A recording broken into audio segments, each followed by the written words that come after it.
Welcome to Life Words Day by Day. 1 Corinthians chapter 13, verses 4 through 7 show us the nature of love. Listen to what it says. Love is patient and kind. Love does not envy or boast. It is not arrogant or rude. It does not insist on its own way. It's not irritable or resentful. It does not rejoice at wrongdoing, but rejoices with the truth. Love bears all things, believes all things, hopes all things, and endures all things.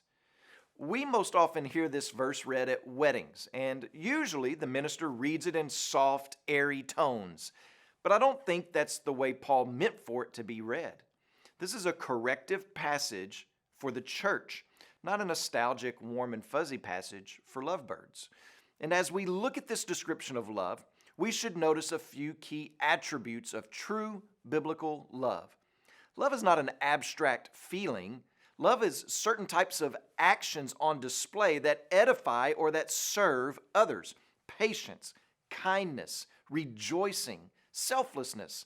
Love works hard for the welfare of others and not just wishing for the welfare of others. Love does not tear others down, but rather love builds up.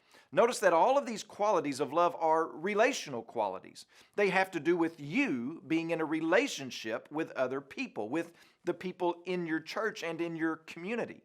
Gifts are meant to be for the common good of the church, and they are for the common good when they are exercised in love. When you pray today, please remember Daisuke Okada and his family, our missionaries in Japan. And also remember the Telugu Life Word broadcast that's heard in India.